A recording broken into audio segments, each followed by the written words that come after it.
Forgotten username recovery failed on Moneydance Fix. If you've been locked out of your Moneydance account because of a forgotten username, you're not alone. Most people get this wrong because Moneydance now primarily uses your registered email to identify accounts, not traditional usernames. Guessing often leads nowhere. Here's how to fix it. Step 1.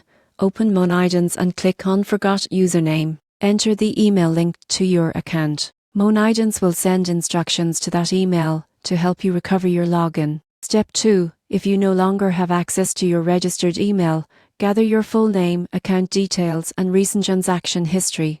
Moneydance support can verify your identity using this information. Step 3. Follow the email instructions to reset your username or password.